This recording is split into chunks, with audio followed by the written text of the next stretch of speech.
Salve, salve galerinha, bem-vindos à nossa aula de filosofia. Eu sou o professor Alex e vou tentar conduzi-los nesses momentos que nós estamos juntos para que a gente possa adentrar a filosofia de um pensador alemão chamado Kant. Nessa nossa primeira aula, a gente precisa, antes propriamente de falar sobre o Kant, nós precisamos entender o que foi o século das luzes, ou sobretudo o que nós denominamos de iluminismo no pensamento filosófico.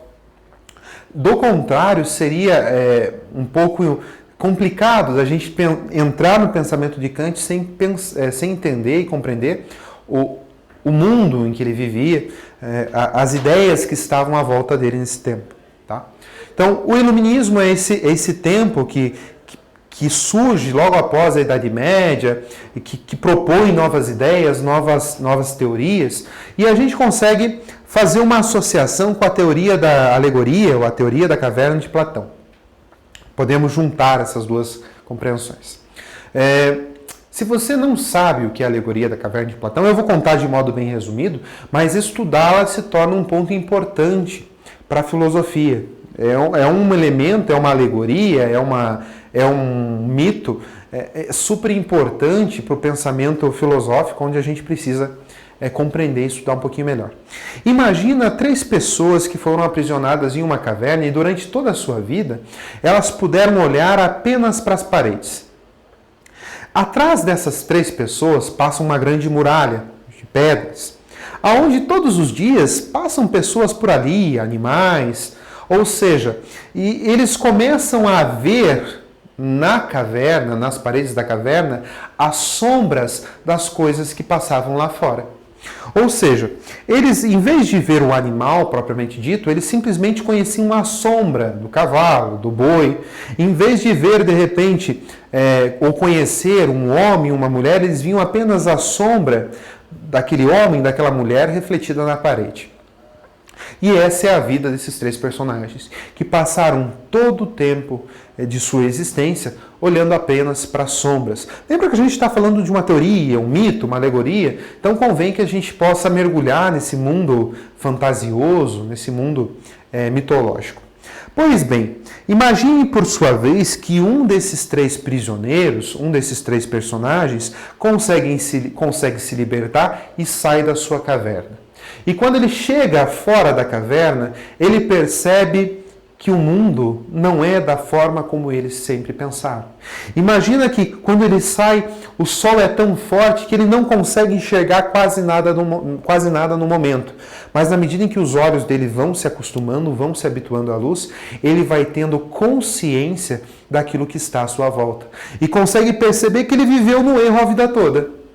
Ou seja, a luz do sol foi tão forte a ponto de cegá-lo, mas ele foi filtrando, ele foi se acostumando e começa a entender a natureza como de fato ela é. Começa a perceber os animais, os homens, as mulheres, a natureza que está à sua volta.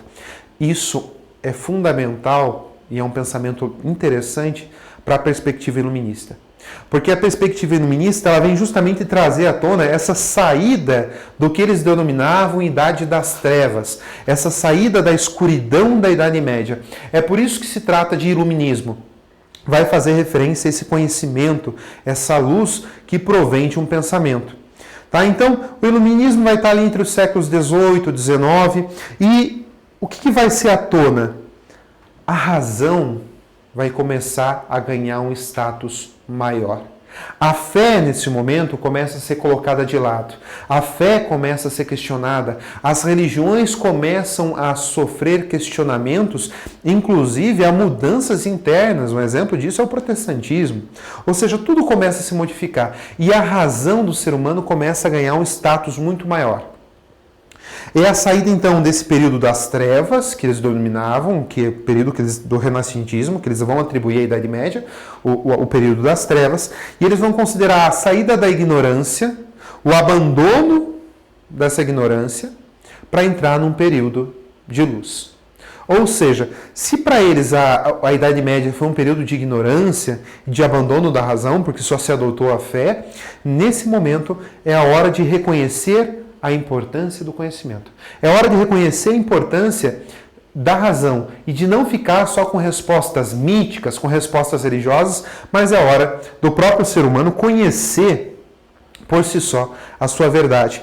Leiam com muita calma, a gente vai fazer uma leitura juntos agora, daquela passagem do livro O Mundo de Sofia, que está na página 421 do livro de vocês.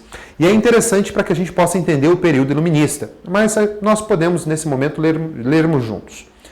A maioria dos filósofos do iluminismo tinha uma fé inabalável na razão humana. Era algo tão característico que muitos simplesmente chamam o iluminismo francês de racionalismo. É aí que surge a ideia da razão que eu falo para vocês.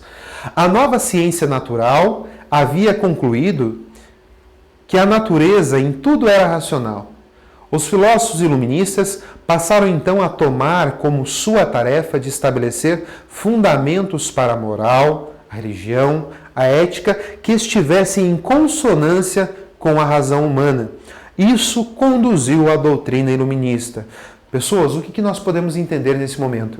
A filosofia iluminista é essa que vai colocar o homem no centro de todas as coisas. Se na Idade Média nós tínhamos o teocentrismo como Deus sendo resposta para tudo, nesse momento nós temos o antropocentrismo.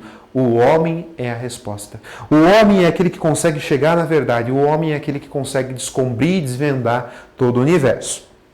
Bem, então nós temos aqui característica fundamental, e é nesse ponto que o próprio Kant vai estar inserido, o rompimento com as ideias medievais, ou seja, Aquino passa a ser deixado de lado, Pedro Abelardo, Santo Agostinho, os próprios evangelhos passam a não ser vistos mais como conceitos fundamentais, mas passam a ser estabelecidos novos, porque afinal agora é o ser humano que propõe e dá o seu destino.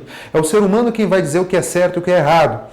E a razão, ela é vista como resposta para todas as coisas. Até mesmo para as questões mais complexas que o ser humano pode ter. E é claro, com todo esse pensamento, com toda essa mudança, nós vamos ter um avanço científico e social muito grande. Vai ter uma mudança de posicionamento, de pensamento, onde a ciência ela tem mais liberdade.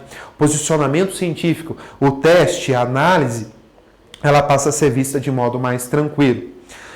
Uma frase interessante, uma frase já de Horácio, um poeta romano, que veio muito antes do próprio iluminismo, ele já dizia, sapere aude, em latim, que significa ousar saber.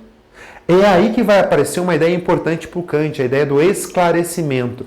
Nós precisamos ser pessoas esclarecidas, ou seja, nós não podemos mais aceitar informações. Nós precisamos entender, raciocinar e compreender essas informações. Então, não é só decorar, não é só aceitar, não é simplesmente ter fé. Eu preciso agora racionalizar sobre as informações que eu preciso me esclarecer, eu preciso estar... Mais uma vez, a palavra esclarecer também se associa com a ideia de luz, com a ideia do iluminismo. Ou seja, ter coragem de fazer o uso do seu próprio entendimento. Ter coragem de fazer o uso do seu próprio pensamento, ter coragem de fazer o uso da sua própria razão. É isso que vai representar de modo muito profundo o período do iluminismo. Surge também, então, duas grandes correntes, o racionalismo e o empirismo. O racionalismo que considerava que o único conhecimento verdadeiro era o que era oferecido pela razão, pelo pensamento, pela consciência, e o empirismo que dizia que o único conhecimento válido era o conhecimento que provinha de uma experiência visível e analisada.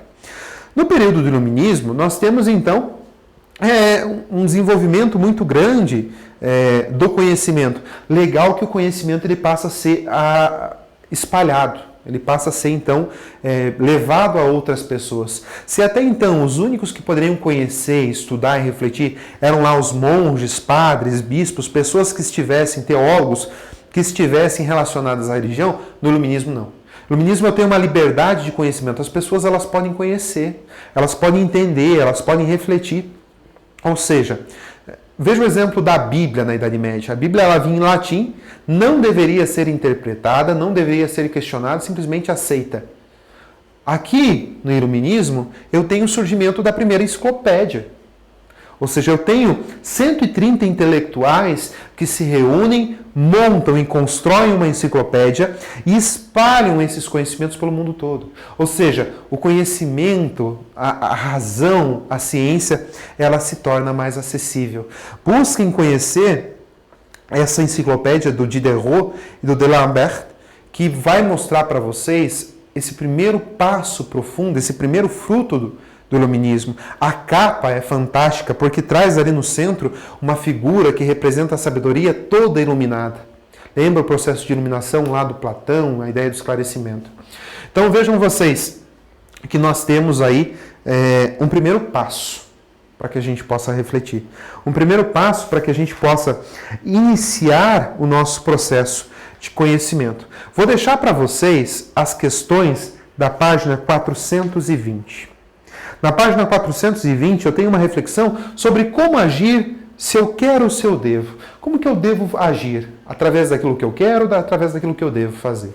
Realize essa questão que está ali na página 420 do seu livro, desenvolva um pensamento, retome a matéria e busque compreender, filosofar e refletir muito mais. Pessoal, eu agradeço e até a nossa próxima aula.